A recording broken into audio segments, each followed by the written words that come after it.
अब तक निहाल ने अपनी सैड लव स्टोरी सबको सुनाई, जो कि शुरू होने से पहले ही खत्म हो चुकी थी। एक लड़की ने उसे भरे बाजार में चोर समझकर पीट जो दिया था। निहाल अभी भी दुखी था, लेकिन नायरा का ब्लैंक लुक देख वो एकदम से चुप हो गया और उसे समझ आया कि उसने अबे अबे सबके सामने क्या कहा। अब उसमें बिल्कुल हिम्मत नहीं थी अपनी बॉस को फेस करने की। वो सिर्फ अपना सर जमीन में गाड़ना चाहता था। बहुत अच्छे निहाल, मुझे नहीं पता था कि तुम काम के साथ साथ लंडकी छेने का डिपार्टमेंट भी संभाल रहे हो, और फिर बड़े ही शान से अपना दुखा इतनी इंपोर्टेंट मीटिंग में रोने लगोगे। एक एक शब्द नायरा ने अपने दांत पीसते हुए कहा। निहाल, डिसअपॉइंटेड वरीड बॉस, मुझसे गलती हो गई। ये मेरी भूल है कि मैंने अपना दिमाग खो दिया, साथ ही साथ आपका नाम भी डुबा दिया। नायरा ने आश्चर्य से उसे देखा और बोली, मेरा नाम कैसे डूब गया? अचानक से एक बर्फ की तरह ठंडी मीटिंग थोड़ी गर्म हुई निहाल की बेवकूफी से। अलिशा, श्री और पांचों स्पेशल टीम की मेंबर्स तो मजे से सो देख रहे थे, क्योंकि आज निहाल शायद सच में अपना दिमाग खोकर आया है या फिर अपने घर भूल चुका था। अब आगे बॉस, मैंने खुद के ऊपर इमोशंस हावी होने दिए और बिना किसी गलती के एक लड़की से पिटकर आ गया।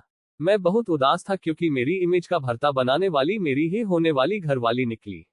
बस मैं ये बात अपने अंदर नहीं रख पा रहा था। सॉरी बॉस, आप जो सजा देगी मुझे मंजूर है, लेकिन प्लीज मुझे लड़की पटाने की कोई ट्रिक जरूर बताना।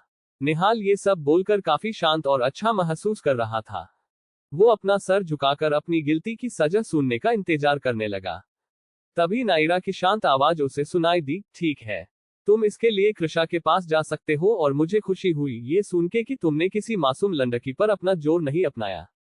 बाकी रही मेरा नाम डुबोने की बात, तो वो रहने से रहा। पहली बात, कोई नहीं जानता तुम मेरे आदमी हो, और दूसरी, मेरा नाम डुबोने के लिए तुम्हें अपने पैर पर कुल्हाड़ी मारने की जरूरत है। तब मुझे थोड़ी शर्म आई कि मैंने कैसे कैप्टन को ट्रेन किया है जो इतना बेवकूफ है, और फिर मैं अपनी ब्लू फोर्स का कैप्टन निशांत को बना दूंगी।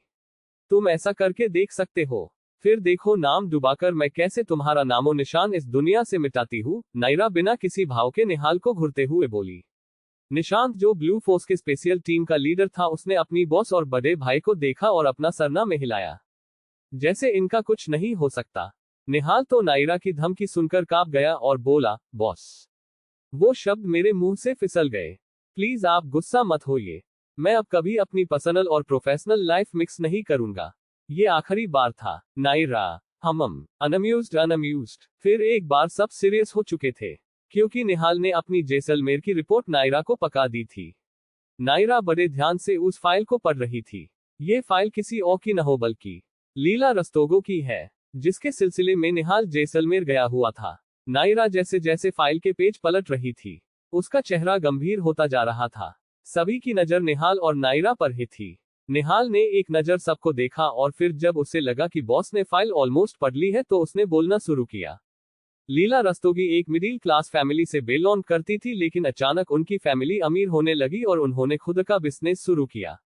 अब उनकी कंपनी का नाम टेक्सटाइल इंडस्ट्री में काफी सम्मान से लिया जाता है, और उनके गवर्नमेंट के साथ रिश्ते अच्छे होने के कारण ओल्ड मिस्टर रस्तोगी ने उनकी बेटी को अपने घर की बहू चुना और अपने बेटे से सगाई करवा दी।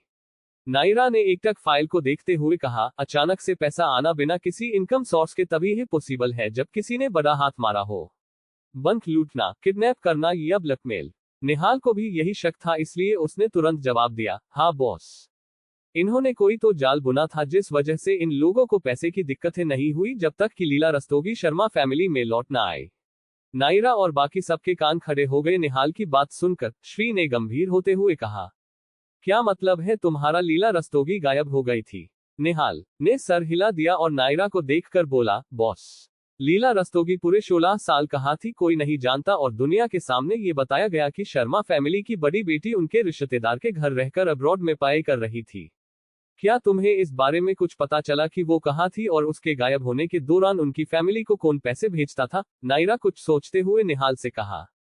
निहाल निराशा से सर झुकाकर बोला, नहीं बॉस, मैंने बहुत कोशिश की लेकिन कुछ पता नहीं चला। ये सब भी मुझे जैसलमेर जाकर पता चला। मुझे लगता है कि राज जहां के हैं वही रहकर सुलझेंगे। नायरा ने भी कुछ नहीं कहा और अपना सर हिला दिया। वो भी ये बात समझ गई थी कि निहाल का फेल होने का मतलब एक ही है कि सामने वाला शख्स छुपने में माहिर था। ठीक है, अब वो उसे छेड़ेगी जिसके लिए वो छुपी हुई है। इतना सोचकर उसके होठों पर एक तेई मुस्कान हंसी छा गई। अपने बॉस को देख निहाल भी अब शांत हो गया था। सब समझ गए थे कि उनकी बॉस अब इस काम को खुद के हाथ में लेने वाली है, क्योंकि जब भी उनकी टीम में कोई फेल होता था तो उसे पूरा करने के लिए वो तभी मैदान में उतरती थी जब उन्हें लगे कि उनकी टीम अपने सारे एफर्ट कर चुकी है।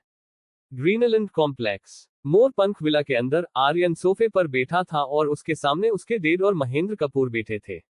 आर्यन ने बिना किसी चिंता के कहा, ये तो अच्छा हुआ कि नायरा ने उस प्रोफेसर को खुद पर दोष नहीं जमाने दी। आखिर बेटी किसी की है। आर्यन बहुत खुश था जब से उसे अपने बेटी की प्रतियोगिता के बारे में पता चला। वो कल का इंतजार नहीं कर पा रहा था जब वो अपनी बेटी के किसी फंक्शन में पहली बार भाग लेगा। दिग्विजय सिंघानिया और महेंद्र कपूर ने एक दूसरे को देखा, फिर अपने सामने बैठे अभिमानी पिता को जो अपनी बेटी के पंगे लेने पर खुशी मना रहा है। तभी विला के बाहर ऑडी कार आकर रुकी, जिसमें से नायरा निकली। उसके साथ है एलिशा और श्री भी अंदर जाने लगे। जब तीनों ने अपने खाली हॉल में 3 रोबदार लोगों को बैठे देखा तो वे काफी हैरान हुए, लेकिन नायरा के चेहरे पर कोई भाव नहीं आया। नायरा चलकर उनके पास गई। श्री और एलिशा उन्हें अकेला छोड़ अपने अपने रूम में चले गए। आर्यन ने जैसे ही नायरा को आते देखा वो उत्सुकता से एकदम से खड़ा हो गया, लेकिन जल्द ही लंढा गया। लेकिन वो गिरता उससे पहले 2 प्यारे और मजबूत हाथों ने उसे थाम लिया। दिग्विजय और महेंद्र जी को भी रिएक्ट करने का समय नहीं मिला, लेकिन आर्यन को ठीक देख उन्होंने चैन की सांस ली। नायरा घबराते हुए बोली, पापा आप ठीक है ना? क्या आपको दर्द हो रहा है?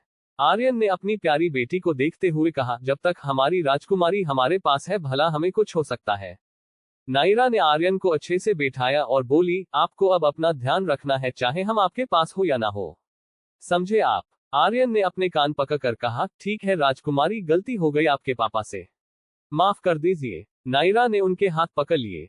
पापा आपको सॉरी कहने की जरूरत नहीं है, बस प्रॉमिस करें कि अब से आप अपना पूरा ध्यान रखेंगे, खुद के लिए नहीं तो अपनी बेटी के लिए। आर्यन की आंखें नम हो गई अपनी बेटी की केयर देखकर, और उन्होंने नायरा को गले से लगा लिया और बोले, आप तो हमारी जान है बच्चे, और अब आप चिंता मत कीजिए, जो भी हमारी राजकुमारी को धमकाएगा उसे सिंघानियास भिखारी बनने का सौभाग्य भी नहीं देंगे। हम चुप थे इसलिए सब हमारे परिवार की पावर को कम आंकने लगे हैं। आर्यन ने नायरा को खुद से दूर किया और आगे बोले, आपको किसी से डरने की जरूरत नहीं है, आपके हर फैसले में हम आपके साथ हैं। कल हम भी आपकी प्रतियोगिता देखने आएंगे। नायरा ने भी अपना सर हाँ में हिला दिया। दिग्विजय दादाजी और महेंद्र दादाजी जो नायरा को समझाने आए थे अब वो भी उसके साथ थे, और कल आने का बोलकर वो दोनों भी चले गए। अगला दिन नेशनल कॉलेज ऑफ मेडिसिन, काल्पनिक नाम, मुंबई का सबसे बेस्ट और इंडिया का टॉप मेडिसिन कॉलेज, जहां से बहुत से जीनियस डॉक्टर, नर्स और फार्मासिस्ट निकले। लेकिन आज हर कॉलेज के इतिहास में ये दिन याद किया जाएगा जहां एक स्टूडेंट ने अपने प्रोफेसर को उनकी की फील्ड में चैलेंज दे दिया। पूरा कॉलेज स्टूडेंट्स और टीचर्स से भरा हुआ था। लाइव स्ट्रीम हो रही थी क्योंकि किसी भी मीडिया वालों को इसमें भाग लेने से मना कर दिया गया था। लाइव स्ट्रीम भी नहीं होती, लेकिन आप जानते ही हैं पैसा बड़ी चीज है। सिराज और रागिनी ने नायरा को बदनाम करने के लिए आज सोशल मीडिया का सहारा लिया था, क्योंकि उन्हें पूरा यकीन है कि हारेगी तो वो घमंडी लंडकी। वो दोनों तो नायरा के हारने का बेसब्री से इंतजार कर रहे हैं। उसके बाद उन्होंने उसके लिए एक तोहफा भी तो तैयार किया है जो जख्म पर नमक छिड़कने का काम करेगा। अब ये तो नायरा ही बताएगी कि कौन किसके जख्म पर नमक छिड़केगा। Green green.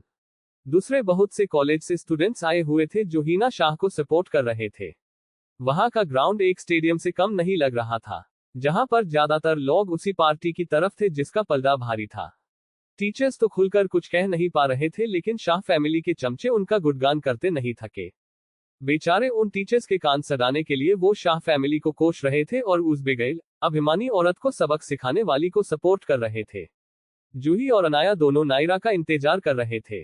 वो दोनों भी ग्राउंड में अपनी सीट लेके बैठ गए थे क्योंकि भीड़ अब बढ़ती जा रही थी।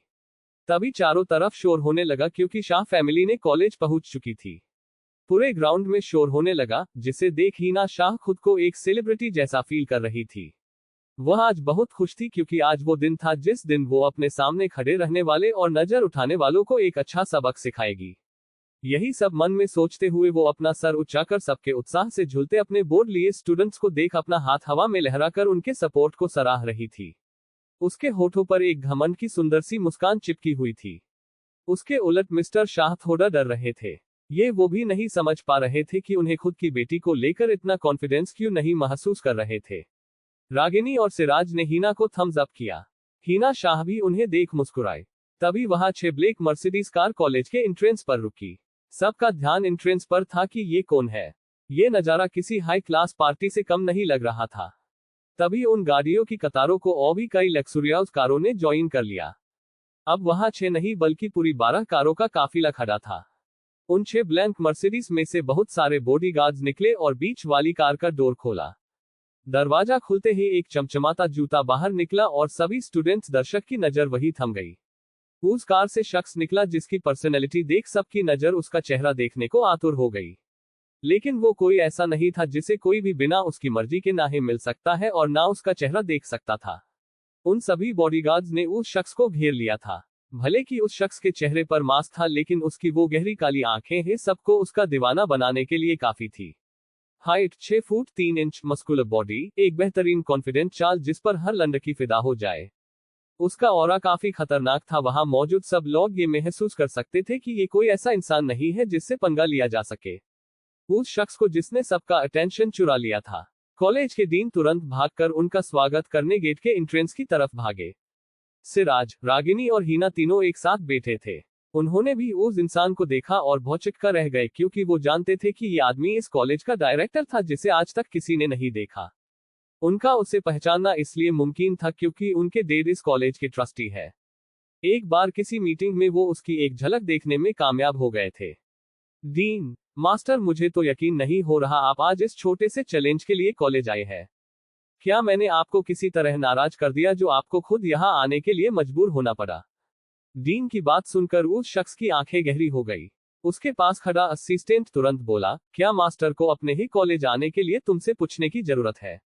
लगता है बहुत पैसे कमा लिए तुमने, इसलिए अब एक लंबी छुट्टी की जरूरत है। मिस्टर असिस्टेंट का बस इतना ही कहना था कि डीन के पसीने छूटने लगे और वो हकलाते हुए बोला, न नो सर मम, मैं कौन होता हूँ आपको रोकने वाला? मुझसे गलती हो गई, माफ कर दीजिए, मुझे अपनी जीभ पर रोक लगाने की जरूरत है। मैं ये करने में सक्षम हूँ। इतना कहकर उन्होंने अपना सर झुका लिया। तभी उन सब का ध्यान शोर की तरफ गया, जहां वे सब इतने सालों बाद आंखों को सुकून देने वाला नजारा देख रहे थे।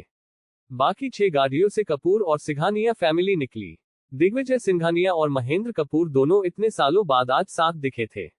आर्यन सिंघानिया व्हील चेयर पर था जिसे श्री सपोर्ट दे रहा था।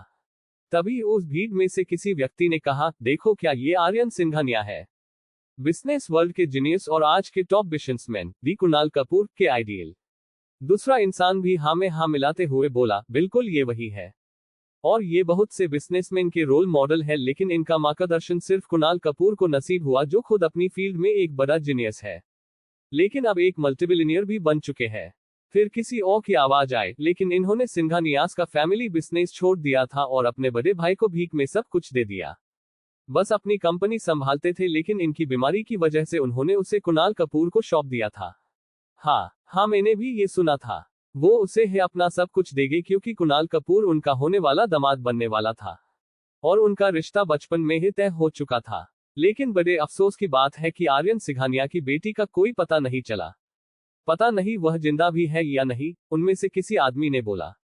उन सभी की बात सुनकर बहुत सी लड़कियां चिढ़ गई, क्योंकि कुणाल कपूर उनमें से कम आधे से ज्यादा लड़कियों का क्रश था। रागिनी भी उसी भीड़ में शामिल थी जहां से ये सब अपना अपना तर्क और जानकारी एक दूसरे को दे रहे थे। उसके लिए वो नायरा ही क्या कम थी जो अब उसे कुणाल की चाइल्डहुड स्वीटहार्ट के बारे में भी सुनना पड़ रहा था। हालांकि ये काफी अच्छा था कि उसका टफेस्ट लव कंपेटिटर पहले ही जंग से बाहर चला गया, वरना उसके लिए सिंघानिया से लड़ना मुश्किल होने वाला था। अब इसे कौन बताए कि जिससे पंगे ले रही है वही तो सिंघानियास की यंग मिस है। स्माइल। सभी लोगों की खुसुर फुसुर के चलते उन सभी ने अपनी सीट ली, जो कि सभी इंपोर्टेंट और पावरफुल लोगों के लिए तैयार की गई थी। महेंद्र और दिग्विजय दोनों दोस्त साथ बैठे और उनके बगल में आर्यन, जिसके साइड में वही मिस्टीरियस आदमी बैठा था जिसकी नजर भी कपूर और सिंघानिया फैमिली पर थी। शाह, मेहरा और मेहता फैमिली भी उनके पास है दूसरी तरफ बैठी थी। वहां का नजारा कुछ ऐसा था जैसे कि इंडिया और पाकिस्तान का मैच। एक तरफ वो तीनों विलन की फैमिली और दूसरी तरफ कपूर और सिंघानियास के साथ डायरेक्टर भी नायरा के साइड बैठे थे। ऑडियंस के बीच यही बात चल रही थी कि 3 इतनी पावरफुल फैमिलीज एक स्टूडेंट को सपोर्ट कर रही है। लाइव स्ट्रीम में भी कमेंट्स का पार नहीं था। सब उत्सुक थे उस स्टूडेंट को देखने के लिए जो अभी तक मौजूद नहीं थी, लेकिन फिर भी उसका पलड़ा भारी होने लगा था। सभी लोग आ चुके थे, अब सिर्फ नायरा और 3 जजेस के आने का इंतजार था, जिनके बाद इस कॉम्पिटिशन को शुरू किया जाता। थोड़े इंतजार के बाद कॉलेज के डीन सहित सीनियर प्रोफेसर ने मिलकर मेडिसिन की दुनिया के एक्सपर्ट को सम्मानित किया, जिनमें वंडर फार्मा कंपनी की MD doctor Samita, top Ayurvedic school से डॉक्टर रंजीत गुरुजी और वर्ल्ड की टॉप NS रिसर्च एजेंसी के CEO की असिस्टेंट डॉक्टर शिरीन, ऐसे तीनों लोगों का स्वागत किया गया और उन सब ने अपनी अपनी जगह संभाली। लेकिन अब चिंता का विषय ये था कि जिसकी वजह से ये सब शुरू हुआ वही गायब थी। नायरा के समय पर ना आने पर अब सभी स्टूडेंट्स और पूरी ऑडियंस तरह तरह की बातें करने लगी और बहुत से लोग तो एक दिन पहले फैली अफवाह को हवा देने लगे थे। नायरा के बारे में अब शब्द बोलने वाले लोगों की संख्या जो कुछ कम हुई थी अब फिर से बनने लगी थी। भीड़ में हो रही बातें अब और तेज हो चुकी थी, जिससे VIP सेक्शन में बैठे लोगों को भी सुनाई दे रही थी। अपनी बेटी और पोती के लिए काया और भगोड़े जैसे शब्द सुनकर आर्यन और दिग्विजय दादाजी को बहुत बुरा लग रहा था। अपने दोस्त को उदास देखकर महेंद्र कपूर बोले, चिंता मत करो, जितने लोग होंगे उतनी ही बातें। बस एक बार नायरा के आते ही सबका मुंह बंद हो जाएगा। दिग्विजय जी ने भी सहमति में सर हिलाया और बाहर एंट्रेंस की तरफ अपनी पोती का इंतजार करने लगे। आर्यन भी उदास थे, उन्हें अपनी बेटी की चिंता हो रही थी कि कहीं कोई साजिश तो नहीं, क्योंकि अक्सर इस परिस्थिति में लोग अपने राइवल को रोकने के लिए बहुत कुछ करते हैं। आर्यन के बगल वाले सोफे पर बैठा शख्स भी थोड़ा परेशान था। उसने अपने असिस्टेंट को कुछ इशारा किया और वो तुरंत वहां से निकल गया। अपना प्लेन कामयाब होता देख रागिनी मेहता की आंखें खुशी से चमक उठी। उसने अपनी प्रसन्नता को जैसे तैसे करके दबाया और एक आखिरी दाव चलने के लिए स्टेज की तरफ बढ़ गई। उसने प्रोफेसर ऋषभ से माइक छीन लिया और सभी दर्शक के सामने शालीनता से मुस्कुराए। रागिनी बोली, जैसा कि आप सब देख सकते हैं कि मिस नायरा अभी तक यहाँ मौजूद नहीं है, जबकि वो इस कंपटीशन के होने की सबसे बड़ी कारण है। क्या ये कोई मजाक था उनके लिए, जो वो हम सबका समय बर्बाद करके खुद अपना मुंह छुपाकर भाग गई? अगर इतना ही डर था अपनी इज्जत का, तो क्यों अपने ईगो को सेटिस्फाई करने के लिए उस दिन इतनी बड़ी बातें की? और अब जब सामना करने की बारी आई है तो पता नहीं कहां अपना मुंह काला कर रही है। रागिनी की बात सुनकर अब सब लोग नायरा के खिलाफ हो गए थे और अब तो हद ही हो गई थी। रागिनी मेहता के नायरा के कैरेक्टर पर सीधा सवाल उठा दिया था। देखा तुमने नायरा कैसे मैंने तुम्हें बिना लड़े ही मैदान से बाहर कर दिया। एक भागने वाली डरपोक बनाकर अब सब तुम्हें धिक्कारेंगे, क्योंकि तुम यही डिजर्व करती हो और हमेशा करोगी मेरी बला से। ये सब सोचते हुए रागिनी मन ही मन चालाकी से मुस्कुराए, स्मर्क स्मर्क। नायरा के साइड बैठे तीनों लोग गुस्से से उबल रहे थे। आर्यन ने उसकी बात सुनकर अपनी मुट्ठियां कस ली और खड़ा होकर जवाब देने ही वाला था कि अचानक से एक तेज और आकर्षक आवाज पूरे मैदान में सुनाई दी। मिस मेहता, इसका मतलब मैंने आपको निराश किया। सबकी नजर उस तरफ ही जाकर ठहर गई जहां से वो आवाज आई थी। वहां बीचों बीच एक लड़की सभी दर्शकों के बीच से चलती हुई स्टेज की तरफ ही बढ़ रही थी, जिसे देखकर हर तरफ सन्नाटा छा गया। उसका ऑरा था ही ऐसा कि कोई उसे चाहकर भी इग्नोर नहीं कर सकता था और उसका कॉन्फिडेंस भरी चाल देखकर हर कोई सोच में पड़ चुका था कि ये लड़की है कौन। उसकी सुंदरता देखकर सभी लड़के स्तब्ध रह गए थे। लड़कियां तो आंखें बड़ी करके देख रही थी कि क्या कोई इतना सुंदर हो भी सकता है, वो भी इन सादे से कपड़ों में। क्योंकि यही वो पल था जब नायरा ने अपने आप को लाइमलाइट में खड़ा किया था। जब एक हीरा लोगों के सामने होगा तो सभी की आंखें चौधिया तो जाएगी ही। आर्यन अपनी बेटी का ये रूप देखकर गर्व से अपना सीना फुला लेते हैं और उनके होठों पर एक मनमोहक मुस्कान खिल जाती है। दिग्विजय और महेंद्र दादाजी भी बहुत खुश हो गए थे नायरा के प्रभाव को देखकर। महेंद्र कपूर ने आंखों में दुनिया भर की चमक भरते हुए कहा, दिग्विजय पोती हो तो ऐसी, जिसकी आकस्मिक आभा ही लोगों को झुकाने के लिए काफी हो। ये हमेशा से एक रानी बनने के लिए पैदा हुई थी और आज हम इनमें अपने कपूर खानदान की भावी रानी, हेड ऑफ फैमिली होने की छवि देख पा रहे हैं। आखिर पोती किसकी है महेंद्र? अपने दादाजी का रौब तो उसे हमसे विरासत में मिला है। ये सब कहकर दिग्विजय दादाजी अपनी नाक ऊंची कर मुस्कुराए। हाँ बिल्कुल, ये तेरी ही पोती है, लेकिन मानना पड़ेगा कि तेरे पोते की आंखें अभी भी अच्छी है, जो उसने नायरा जैसे हीरे को पसंद किया, जिसकी चमक कभी कोई फीकी नहीं कर सकेगा और समय के साथ वो अभी रोशन होगी। इसी तरह अपने बच्चों की बाई करते हुए दोनों बातें कर रहे थे, लेकिन यहाँ रागिनी मेहता का चेहरा सफेद पेट चुका था। वो यही सोच रही थी कि नायरा यहाँ कैसे पहुंच सकती है। नहीं, ऐसा नहीं हो सकता, मेरा प्लेन फेल नहीं हो सकता।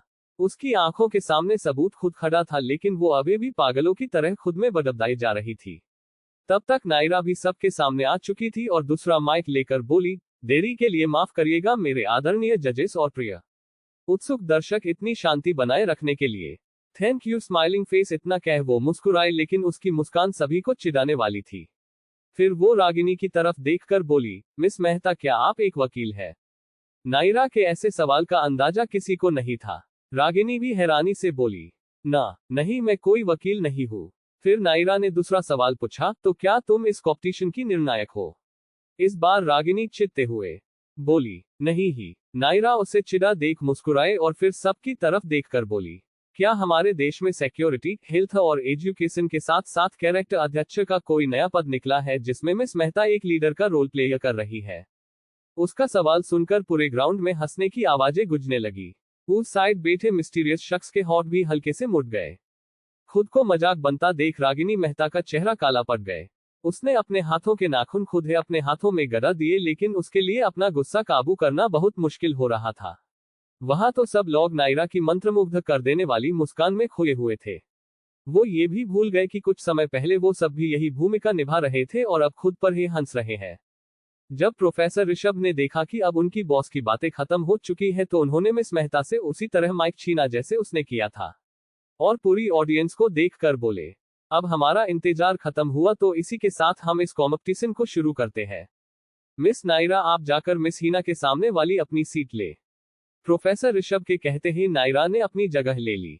प्रोफेसर ऋषभ बिना किसी देरी के बोले, इस कॉम्पिटिशन में 3 राउंड होंगे, जिसमें हर एक जज अपना अपना चैलेंज पार्टिसिपेंट्स को देगा। तो चलो शुरू करते हैं हमारे पहले जज से। डॉक्टर समिता ने अपना माइक उठाया और उन दोनों को देखकर बोली, मेरा चैलेंज ये है कि आपको अपने सामने रखे टेबल से इन इंग्रेडिएंट्स को चुनकर एक ऐसी पिल बनानी है जो कि हमारे अंदर के शरीर को मजबूत करे। उनका चैलेंज सुनकर पूरी ऑडियंस उत्साह से भर गई और दोनों चैलेंजेस को देखने लगी।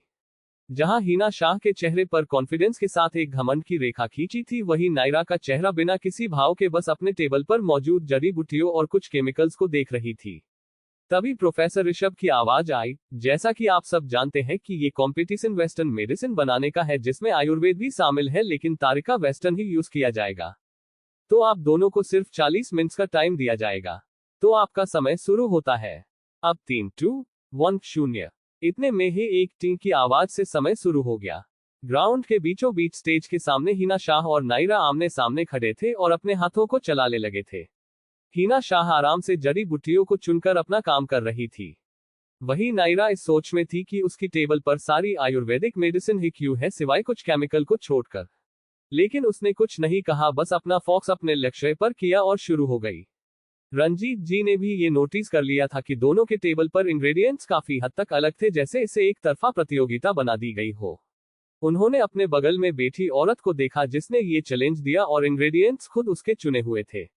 इसका तो यही मतलब निकला कि ये डॉक्टर जो इतनी फेमस फार्मा कंपनी की एमडी है, शाहस के साथ मिली हुई है। खैर, जब नायरा को कोई दिक्कत नहीं थी तो वो भी शांत रहकर तमाशा देखेगा, लेकिन अपने शिष्य के साथ इस व्यवहार से सीखते हुए वो भी इस धोखेबाज औरत को कठिन टास्क देगा। इतना सब सोचकर गुरु रंजीत मन ही मन मुस्कुरा उठे। हीना शाह, जो कि पहले ही अपने टास्क के बारे में जानती थी, उसने बड़ी ही सरलता से केमिकल के रिएक्शन को ध्यान में रखते हुए सभी मेडिसिनल हर्ब का पेस्ट बनाकर सही टेम्परेचर को सेट होने के लिए रख दिया। उसके पास कुछ जरूरी ड्रग भी मौजूद थे जिनसे उसकी दवा जल्दी असर करेगी। वहीं नायरा उन सभी किचन हर्ब्स को लेकर पीस रही थी।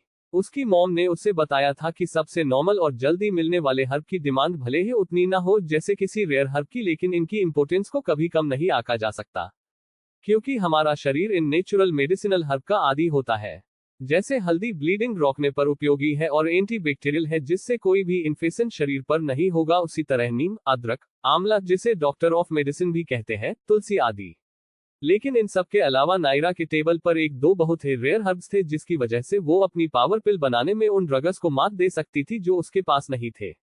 उसने पहले उस सुनहरी घास को लिया जो कि हिमालयन वादियों में ही मिलती थी, और उसके साथ कमल के फूल की पंखुड़ी और बीज लिया, जिससे टेम्परेचर कंट्रोल होगा और ह्यूमन हार्ट, किडनी, बाकी ऑर्गन्स को स्ट्रॉन्ग करने का काम करेगा। आखिर में कैमोमाइल के फूल और गोल्डन सील की जड़ और पत्ती का इस्तेमाल करती है, जिससे बॉडी रिलैक्स रहे और मेंटल हेल्थ पर कोई साइड इफेक्ट ना पड़े।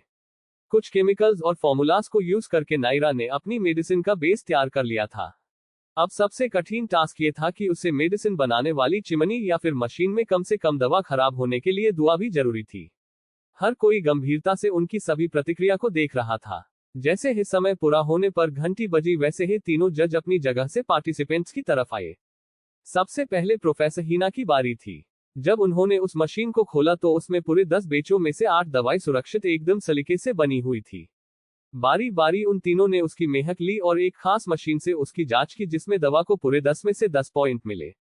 डॉक्टर समिता खुश होकर बोली, वाह, आपने इस दवा को बिल्कुल उसी तरह बनाया जैसे हमारी वंडर फार्मा कंपनी में बनाया जाता है।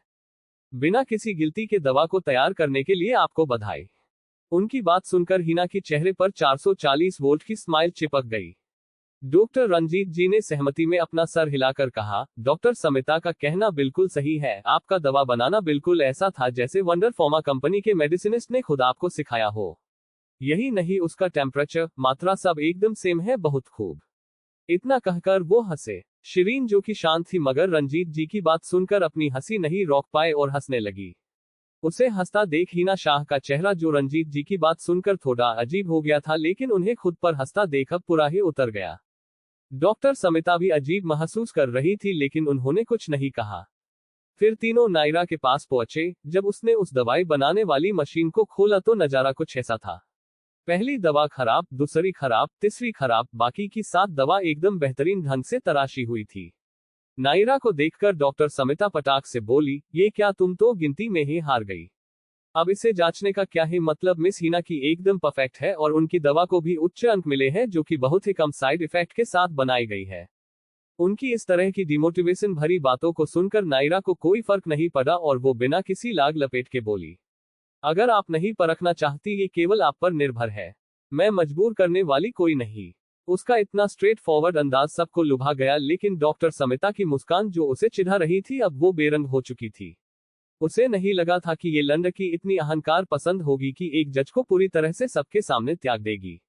लेकिन उसके इमोशन से किसी को क्या ही फर्क पड़ता जब खुद डॉक्टर रंजीत जो मेडिकल में आयुर्वेद के गुरु की उपाधि पर है वो बिना किसी खास टिप्पणी के बस नायरा की दवा को उत्सुकता से जांच रहे थे। इस वक्त उनकी आंखें उस छोटे बच्चे के समान थी जो कि नया खिलौना देखकर उत्सुक हो गया था। शिरीन का भी कुछ ऐसा ही हाल था। वो तो एक फैन की तरह उस दवा को बड़े प्यार से देख रही थी। आखिर में जब उन्होंने उसकी क्वालिटी और साइड इफेक्ट चेक किए तो रिजल्ट कुछ ऐसा था। दवा 10 में 10 और हानि 0.001%। लाभ हार्ट, किडनी आदि सभी ऑर्गन्स के लिए उपयोगी, साथ ही बोन्स को मजबूत और ब्लड का शुगर लेवल कंट्रोल करने के साथ साथ शरीर की मेंटल हेल्थ को कंट्रोल करने के लिए उपयोगी है। बस इतना ही काफी था ये बताने के लिए कि उसे दवा का महत्व कितना है। अब उस बड़ी सी स्क्रीन पर वही रिजल्ट दिखाया जा रहा था और जो लोग गिनती पर अटके थे उनकी आंखें भी बाहर आने को हो चुकी थी। कल दूसरा राउंड होगा जिसमें डॉक्टर शिरीन का चैलेंज होगा और होगा बहुत सा फन। स्माइल। अंतिम रिजल्ट ये था कि इन दवाओं को पूरे अंक मिले। इतना ही नहीं बल्कि उन 8 दवाओं को बहुत से अमीर और प्रतिष्ठित लोग पाना चाहते थे। प्रोफेसर ऋषभ ने नायरा को देखा और कहा, मिस नायरा, क्या आप इन दवाइयों को बेचना पसंद करेगी? नायरा एकदम जवाब नहीं देती। सबका ध्यान उसी पर था। हैरानी की बात तो ये थी कि उन खरीदारों में मेहता और मेहरा फैमिली भी शामिल थी। हालांकि कि वो खुले तौर पर जाहिर नहीं होने दे रहे थे लेकिन उन दोनों ने ही अपने अपने असिस्टेंट को इसे खरीदने के लिए लगा देते हैं। उस खरीदारों की लाइन में सबसे पहला नंबर आर्यन और रंजीत जी का था क्योंकि ये दवा उनके लिए सिर्फ एक दवा नहीं थी बल्कि किसी की बेटी की मेहनत थी तो किसी के शिष्य का अद्भुत करिश्मा। वो दोनों ही इसे किसी और को देना बर्दाश्त नहीं कर सकते थे। इसलिए बिल्कुल नहीं कि ये दवा बहुत ही फायदेमंद और महत्वपूर्ण थी बल्कि इसलिए क्योंकि इसे नायरा ने बनाया था। बस यही एक शब्द काफी था। ठीक है, मैं ये दवा देने के लिए तैयार हूँ, लेकिन ये फैसला मेरा होगा कि मैं इसे किसे देना चाहती हूँ। और हाँ, ये दवा मैं उन्हें बेचूंगी नहीं बल्कि तोहफे के रूप में उन्हें देना चाहूंगी। इतना कहकर उसने वो दवा प्रोफेसर ऋषभ को दे दी और उनसे कुछ कहा जिसे कोई सुन नहीं सका। प्रोफेसर ऋषभ ने मुस्कुराते हुए अपना सर हिलाया और VIP एरिया की तरह चले गए जहां 2 पार्टीज मौजूद थी। उन्होंने उन बैंगनी रंग की दवाओं को एक छोटे से पेपर में लपेटकर 2 गोली सबसे पहले आर्यन सिंघानिया को दी। उसके बाद 2 गोलियां महेंद्र कपूर को और 1 गोली डायरेक्टर को देकर कहा, मिस नायरा ने आप सभी को उन्हें सपोर्ट करने के लिए आपका आभार व्यक्त किया है। उसकी बात सुन वो सब मुस्कुराए और आर्यन तो खुशी से बस उछलना चाहता था लेकिन उसने खुद को काबू किया और अपनी आंखों की नमी को छुपा लिया। ये सब वो मिस्टीरियस शख्स भी देख और फील कर पा रहा था। उसकी आंखें जो एकदम खाली थी उनमें एक चमक आ गई थी उस दवा को देखते ही। हिना शाह जो सब कुछ होता हुआ अपनी हैरान आंखों से देख रही थी, अब उसका कॉन्फिडेंस कम होने लगा था क्योंकि डॉक्टर समिता उसके साथ थी, लेकिन बाकी के 2 जजेस को वो पैसों से भी नहीं खरीद सकती थी। लेकिन उसने अपने डर को काबू किया और खुद को दिलासा देते हुए कहा, तो इस जैसे किसी से हार नहीं मान सकती, कभी भी नहीं। उसने तो खुद को समझा लिया, लेकिन अब मिस्टर शाह का चेहरा देखने लायक हो गया था। अब उन्हें समझ आया कि ये आंखें किसकी तरह लग रही है। वो कैसे उस शख्स को भूल सकते थे जिसे उन्होंने धोखा दिया था। लेकिन वो अभी भी अपनी बात को पक्का करना चाहता था। वही अब बारी थी सेकंड राउंड की। शिरीन ने बिना किसी भाव के कहा, आप दोनों को मैं एक आसान सा टास्क दूंगी, जहां आपको जड़ी बूटियों को पहचानना होगा। उसके इतना कहते पूरी ऑडियंस में बातें होने लगी, अरे ये तो काफी आसान है। अब एक मेडिसिन स्कूल के प्रोफेसर और स्टूडेंट को यही नहीं पता होगा तो क्या खाक दवा बनाएंगे। तभी दूसरा व्यक्ति बोला, हाँ ये देखना काफी मजेदार होगा कि इसमें कोई ट्विस्ट है भी या सब इतना सीधा है जितना हम सोच रहे हैं। उनके विचारों की गाड़ी को ब्रेक लगाते हुए शिरीन ने आगे कहा, लेकिन आप दोनों को वह काम बिना देखे करना होगा। मतलब कि आप उस जड़ी बूटी को सुन सकते हो, टेस्ट भी कर सकते हो, लेकिन आपकी आंखों पर होगी एक काली पट्टी। इस खेल का नाम होगा पहचानो मैं कौन हूँ। आप दोनों को उस जड़ी बूटी का नाम बताना है। अगर आप उसका रूप और प्रयोग भी बता दें नाम की जगह, फिर भी इसे माना जाएगा। उसके इतना कहते ही 2 लड़कियां आए जिनके हाथ में काली पट्टी थी। उन्होंने नायरा और हिना दोनों की आंखों को कवर कर दिया और ये पक्का होने के बाद कि वह दोनों कुछ भी देखने में असमर्थ है, दोनों ही वहां से चली गई। तभी प्रोफेसर ऋषभ की आवाज आई, आप दोनों को एक ही जड़ी बूटी दी जाएगी, जो भी इसका जवाब पहले सही देगा उसको 1 पॉइंट मिलेगा। आप सबको पूरे 5 अंक के लिए इसे खेलना होगा और 5 बार उसे पहचानना होगा। एक बेल बजी और उन दोनों के सामने एक मेडिसिनल हर्ब रखा गया। नायरा ने उस हर्ब को टच किया जो कि फूल और पत्ती के साथ था।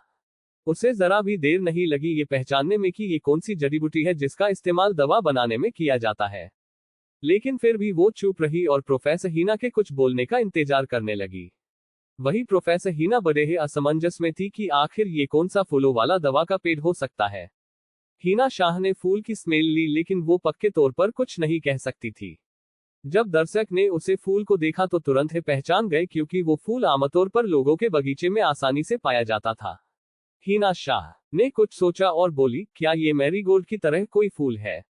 जब सबने उसका जवाब कम सवाल सुना तो वो दंग रह गए कि किसने इसे प्रोफेसर बना दिया जिसका बेस इतना खराब था। क्या वो मेडिसिन की यंग मिस नहीं थी जिसने गोल्डन पिल, फील फ्री पिल जैसी 2 अद्भुत दवा का आविष्कार किया, जिसे हासिल करना बड़े से बड़े अमीर व्यक्ति के लिए भी पहाड़ चने जितना मुश्किल होता।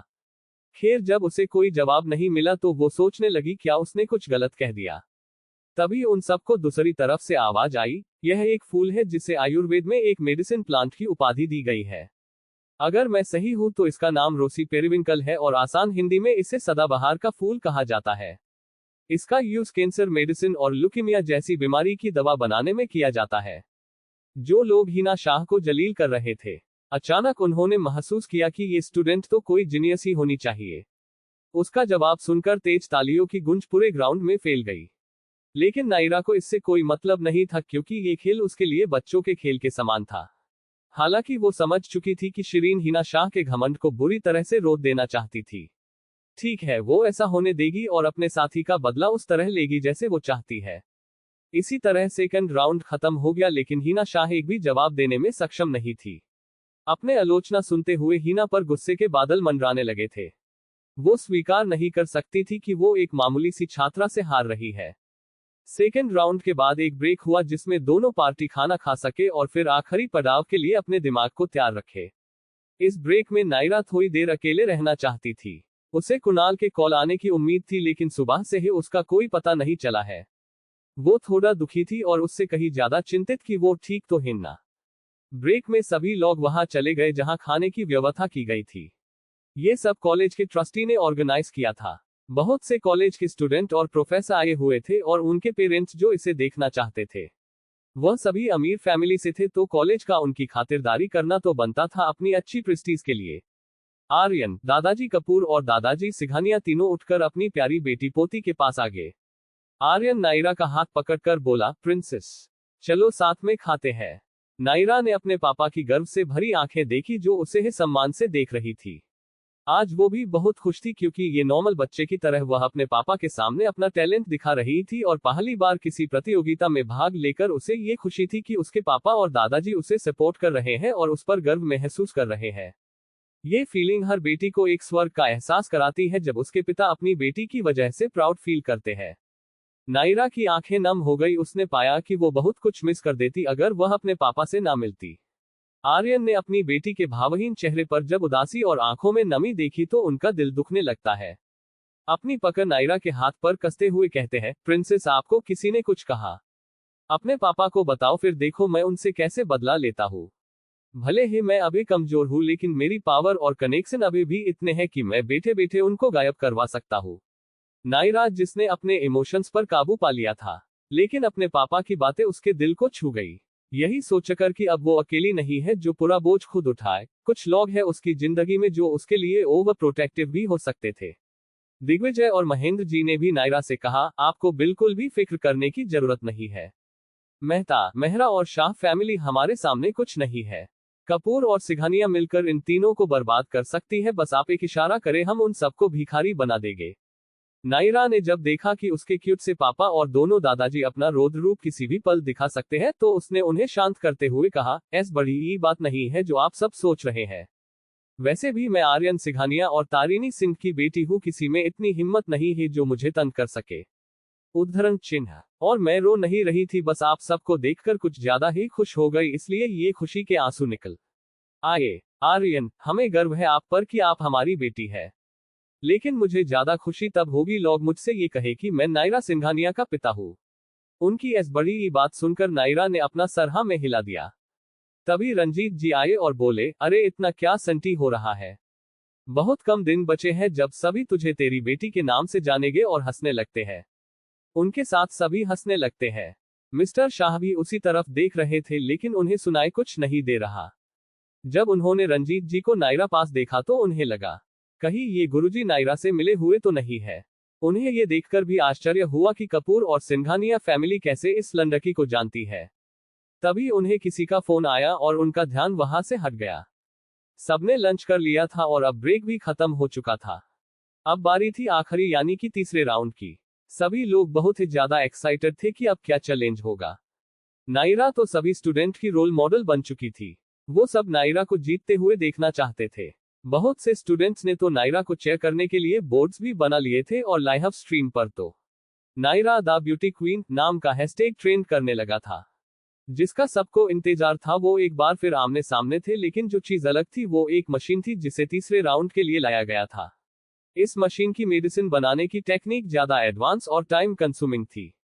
सबकी उत्सुकता को शांत करते हुए एक बार फिर प्रोफेसर ऋषभ की आवाज सुनाई दी, तो चलिए बढ़ते हैं हमारे आखिरी राउंड की तरह, जिसमें आयुर्वेद के गुरुजी मिस्टर रंजीत अपना चैलेंज देंगे हमारे दोनों कॉम्पिटिटर्स को। रंजीत जी ने अपना माइक उठाया, उससे पहले किसी को इशारा किया। उनके ऐसा करते ही एक एक बॉक्स दोनों के सामने रखा गया। सबकी नजर उस लाल डब्बे पर थी जो कि बंद था। जैसा कि आप दोनों देख रही है, ये 2 बॉक्स है जिसमें आपका चैलेंज है। आगे बढ़ो और इसे खोलो। उनके इतना कहते ही हिना शाह सबसे पहले आगे गई और बॉक्स को खोल दिया। बॉक्स में कांच की छोटी सी बोतल में एक दवा थी जो देखने से किसी केमिकल की तरह लग रही थी। नायरा ने भी अपने सामने रखे बॉक्स को खोला, उसमें भी वही बोतल थी। तभी रंजीत जी ने अपनी बात आगे बढ़ाते हुए कहा, जैसा कि आपने देखा कि ये एक केमिकल है जिसे बड़ी बड़ी बीमारी का एंटीडोट बनाने के लिए इस्तेमाल किया जाता है। उसी के साथ आप साइड में रखे पेपर में देख सकते हैं जिसमें एक पिल है। दोनों ने उनकी बातों पर गौर किया और उस दवा को देखा जिसे उनके लिए छोड़ा गया था। ये पिल पूरी तरह से आयुर्वेदिक जड़ी बूटी और नेचर से उत्पन्न विशेष पौधों से सम्पन्न है। आपको इस जड़ी बूटी का सार समझना होगा और इसे इस केमिकल के साथ बनाना होगा। ये आप कैसे करेंगे वो आपको समझना है, बस इस बात का ध्यान रहे कि दवा के एक इंग्रेडिएंट के साथ ही इस केमिकल को मिलाया जा सकता है। पहले आप इसके इंग्रेडिएंट पहचाने और लिखे, इसमें भी आपको पॉइंट मिलेंगे। अपनी बात खत्म करके रंजीत जी अपनी चेयर पर बैठ गए जो कि डॉक्टर समिता के बगल में थी।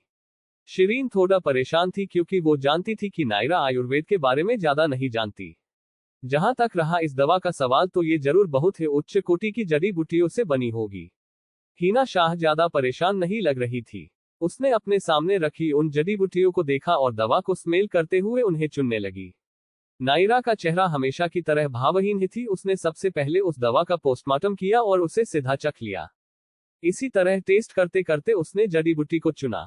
जब रंजीत जी ने नायरा को उस दवा चखते हुए देखा तो उनके होंठ हल्के ऊपर उठ गए।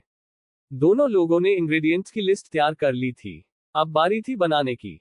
सब लोग बहुत ही परेशान थे क्योंकि खाने को चखकर तो कोई भी उसके इंग्रेडिएंट्स बता सकते थे, लेकिन दवा का मैटर थोड़ा गंभीर था।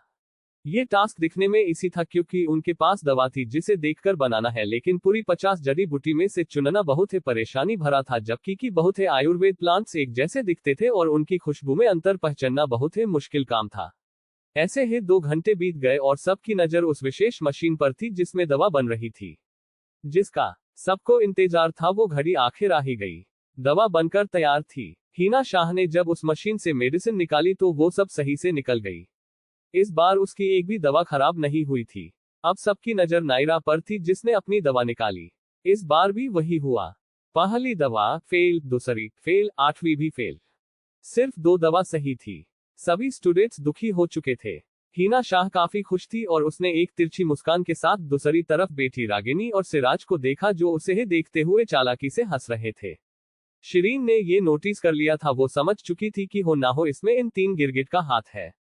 आर्यन भी परेशान थे, लेकिन उनका ध्यान सिर्फ अपनी बेटी पर था जो हमेशा की तरह शांत थी। उसे शांत देख आर्यन कुछ समझ गए और एक मिस्टीरियस स्माइल उनके फेस पर आकर चली भी गई, लेकिन कोई उसे देख ना पाया। रंजीत जी, डॉक्टर समिता और शिरीन तीनों ने दवाओं को देखा, लेकिन इस बार डॉक्टर समिता कुछ नहीं बोली क्योंकि वो भी कुछ कुछ समझ रही थी। हिना शाह की दवा हरे रंग की थी, वही नायरा की बनाई दवा का रंग लाल था। जब सबने देखा तो उन्हें यही लगा कि नायरा ने गलत जड़ी बूटी के साथ उसे केमिकल को मिठौलिया होगा, इसलिए उसका रिएक्शन गलत हो गया जिससे मेडिसिन लाल हो गया, जबकि ये सब तो हरी जड़ी बूटी से बनी है। ऐसे ही कई तुक्के लगाए जा रहे थे, लेकिन रंजीत जी ने किसी को कुछ समझाने की कोशिश नहीं की, बस नायरा की जाकर उसकी मेडिसिन को देखने लगे। उन्होंने उसी मशीन को निकाला जिससे दवा की क्वालिटी चेक कर सके और वो सेहत के लिए सही है या नहीं ये भी पता लगा सके। उनका भी यही मानना था कि बोलने से बेहतर लोग रिजल्ट को खुद अपनी आंखों से देखे। जब उन्होंने उस दवा को चेक किया तो स्क्रीन पर बताया गया फिट फॉर हॉट। सब हैरान होकर उस बड़ी सी स्क्रीन को घूरने लगे, लेकिन तभी शो हुआ 10 पॉइंट्स इफेक्टिवनेस और साइड इफेक्ट। जैसे ही सबने देखा तो सभी की आंखें आश्चर्य से बड़ी हो गई। फिर रंजीत जी बिना कुछ कहे हिना शाह के पास गए और उसकी दवा चेक की। अगले ही पल मशीन में डेंजर का साइन दिखने लगा और सायरन बजने लगा। हिना शाह जो नायरा की दवा का रिजल्ट देखकर हैरान थी, वो अब सदमे में जा चुकी थी। उसे समझ नहीं आ रहा था कि उससे कहाँ गलती हो गई। वो अपने ख्यालों में ही गुम थी कि तभी उसे रंजीत जी की आवाज से होश आया। मिस हिना, मैं तो आपकी दवा के कलर और इतनी आसानी से बनने से ही समझ गया था कि आपने उस केमिकल को गलत जड़ी बूटी के साथ मिला दिया है, इसलिए आपकी ये दवा एक जहर बन चुका है। लेकिन ये अच्छा हुआ कि आपने इसे चखा नहीं। जीत एकदम साफ थी, इसे बताने की जरूरत नहीं थी। प्रोफेसर ऋषभ की जोश भरी आवाज सभी को उनके होश में ले आई। तो इसी के साथ हमारा कंपटीशन खत्म हुआ और किसी कॉलेज की हिस्ट्री में ये पहली बार हुआ है कि एक स्टूडेंट ने किसी गुरु को बुरी तरह से हरा दिया है। अब हम अपने कॉलेज के डायरेक्टर से अनुरोध करते हैं कि वो मिस हिना शाह की यंग मिस ऑफ मेडिसिन की उपाधि को मिस नायरा सिंघानिया के नाम करे। पूरे ग्राउंड में तालियों का शोर होने लगा। हिना शाह अपने हाथ में पके उस अवार्ड को देख रही थी जिसे पाने के लिए उसने क्या कुछ नहीं किया। उसका नाम रुतबा सब खत्म हो गया बस एक लड़की की वजह से। मिस्टर शाह भी बहुत निराश थे, उनकी आंखें आग उगल रही थी। उनके लिए अपनी इज्जत से बका कोई नहीं था, खुद उनकी बेटी भी नहीं। तभी स्टेज पर ब्लैक अरमानी 3-पीस सूट पहने अपने चेहरे पर मास्क लगाए वही शख्स खड़ा था और नायरा को बड़े ध्यान से देख रहा था। नायरा भी पहले ही आ चुकी थी, लेकिन उसकी नजर तो हिना शाह पर थी जो बस एकटक अपने अवार्ड को देख रही थी जिसे उसने बहुत ही मेहनत से पाया था। अगर ये नायरा ना होती तो किसी और का हिना शाह से जीतना बहुत मुश्किल होता। अगर ये नायरा ना होती तो किसी और का हिना शाह से जीतना बहुत मुश्किल होता। अब आगे हिना शाह अपना सब कुछ खो चुकी थी। उस जैसे किसी भी व्यक्ति के लिए उसका गुरूर और इग्नोरेंस है सब कुछ था।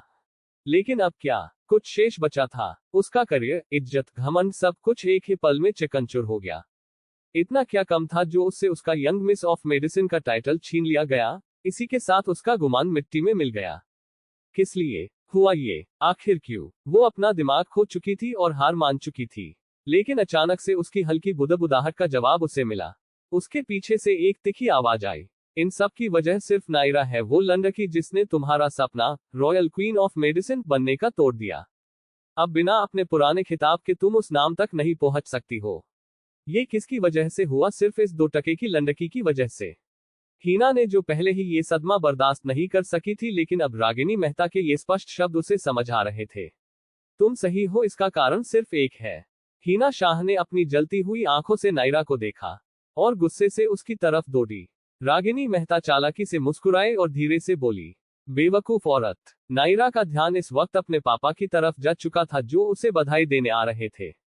डायरेक्टर जो नायरा को अवार्ड देने वाले थे, उन्होंने ही अपने कॉलेज के सबसे बड़े share holder mister Mahendra Kapoor और दिग्विजय सिंघानिया के साथ आर्यन सिंघानिया को उन्हें ज्वाइन करने के लिए बुलाया था। लेकिन वो स्टेज पर आते उससे पहले ही एक तेज आवाज सबको सुनाई दी, घटिया लंडकी, तुम्हें क्या लगा तुम जीत जाओगी? बिल्कुल नहीं। मैं हीना शाह तुम जैसी नीच लंडकी को जीतने नहीं दूंगी। बहुत शौक है ना नीचे गिराने का, अब मैं दिखाती कि कौन नीचे गिरेगा।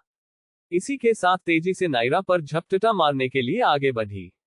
उसके एक्शंस इतने तेज थे कि कोई कुछ समझ पाता उससे पहले ही हीना शाह ने एक नुकीली सुई निकाली और नायरा को चुभाने ही वाली थी कि उससे पहले ही किसी ने नायरा को अपने करीब खींच लिया और हीना शाह को तेजी से धक्का दिया, जिससे वो दूर जाकर गिरी। बॉडीगार्ड्स जो उस शख्स के पीछे थे, उन्होंने बिना वक्त गवाए हीना को पकड़ लिया। हीना शाह अपना वार खाली जाता देख गुस्से से पागल हो गई। वो छुटने की हर एक कोशिश कर रही थी, लेकिन सब नाकाम था। वहां सभी ये समझने ने कोशिश ही कर रहे थे कि अभी हुआ क्या था। आर्यन भी बहुत डर गया था और जल्दी से अपनी बेटी के पास पहुंच गया। महेंद्र और दिग्विजय जी भी आ चुके थे, लेकिन सभी चुप थे क्योंकि उनका ध्यान तो अभी उन 2 लोगों पर था जो आपस में लिपटे हुए थे। नायरा को जब एक जाना पहचाना एहसास हुआ तो वो बिना देखे ही बता सकती थी कि ये कौन है। फिर वो उसे अपनी बाहों में कसते हुए धीरे से बोली, कुणाल। नायरा के मुंह से अपना नाम सुनकर कुणाल ने भी अपनी दोनों बाहों से उसे थामकर सिर्फ हम कहा। वो दोनों दुनिया जहां की परवाह किए बिना एक दूसरे को महसूस कर रहे थे। कुणाल को गए पूरे 4 दिन हुए थे और आज 5वां दिन था। नायरा जो सुबह से कुणाल के फोन ना उठाने से बेचैन थी, अब जाकर कहीं उसका दिल शांत हुआ था। कुणाल के लिए तो ये दिन कई सालों की तरह थे। वो उसके बिना एक पल भी नहीं रह सकता था। उन दोनों का ये प्यार पूरे कॉलेज के साथ साथ अब सोशल मीडिया पर भी तहलका मचा रहा था। हेडिंग कुछ इस तरह थी, the great business tycoon Kunal Kapoor बने हीरो और बचा ली अपनी हीरोइन की जान। India's most eligible bachelor Kunal Kapoor है गहरे प्यार में। उद्धरण चिन्ह, क्या हमारी young miss of medicine Kunal Kapoor की गर्लफ्रेंड है? ब्यूटी क्वीन और एक प्रिंस चार्मिंग, ये तो स्वर्ग में बनी जोड़ी है। कौन है वो खुशकिस्मत लंडकी जिसे कुणाल कपूर ने चुना? उद्धरण चिन्ह, ऐसी ही कई हेडलाइंस ट्रेंड कर रही थी। कुछ ही समय में बहुत सा ऑनलाइन तर्फीक देखा गया, जिससे ये न्यूज वायरल हो गई। अब सिर्फ सोशल मीडिया ही नहीं बल्कि न्यूज चैनल भी उस स्ट्रीम को अपने चैनल पर दिखा रहे थे। जब काफी देर तक दोनों दूर नहीं हुए तो आखिर में आर्यन ने अपना गला साफ करने का नाटक किया, जिससे उन दोनों को होश आ जाए। लेकिन मजाल है कि एक भी उसकी तरफ ध्यान दे रहा हो। कैसे कोई अपना सुकून छोड़ देगा, जिसे देखने और फील करने के लिए वो बस दिन गिन सकते थे। खैर, नायरा ने अपने पापा को देखा और कुणाल से दूर हो गई। कुणाल ने भी बेमन नायरा को जाने दिया। वो दोनों मुड़े और उनकी नजर सीधा उस औरत पर गई जो उन्हें अपनी आंखों में गहरी नफरत लिए देख रही थी। उसे देखते ही कुणाल की आंखें जो कुछ पल पहले प्यार से भरी थी, अब उनमें सिर्फ तबाही दिख रही थी। मिस्टर शाह जो अपना एक कॉल उठाने गए थे, लेकिन आते ही अपनी बेटी की करतूत देखकर वही जम गए थे। लेकिन कुणाल को उसकी तरफ बढ़ता देख उनकी सांसें अटक गई। लेकिन वो ऐसा नहीं होने दे सकते थे। कुणाल जो हीना शाह को घूर रहा था, अचानक उसकी नजर के सामने मिस्टर शाह खड़े थे। उन्होंने अपनी बेटी को पूरी तरह से छुपा लिया और बोले, मिस्टर कपूर, मैं जानता हूं मेरी बेटी ने बहुत बड़ी गलती की है, लेकिन मैं इसकी पूरी जिम्मेदारी लेने को तैयार हूं। और वैसे भी हीना अब इस देश को छोड़कर चली जाएगी। मैं आपसे विनती करता हूं उसे एक आखिरी बार जाने दे। कुणाल ने अपने सामने खड़े घमंडी आदमी को देखा जो कुछ दिन पहले उसकी नायरा को धमका रहा था। अचानक कुणाल जोर से हंसा। उसकी हंसी में एक तंज था जिसे मिस्टर शाह बाखूबी समझ रहे थे। नायरा भी कुणाल के साथ खड़ी हो गई थी। कुणाल ने हंसते हुए ही नायरा को कमर से थाम लिया और बोला, जान, क्या तुम्हें किसी को मारने की कोशिश करना एक गलती लगती है? उसका सवाल सब समझ रहे थे। वहां मौजूद सभी लोग मिस्टर शाह को गुस्से से घूर रहे थे। अगर ये सबके सामने नहीं होता तो कोई भी ये नहीं मानता कि एक सौम्य प्रोफेसर जिसने अपनी अच्छी छवि बनाई वो इस तरह हारने पर क्रूर भी हो सकती थी।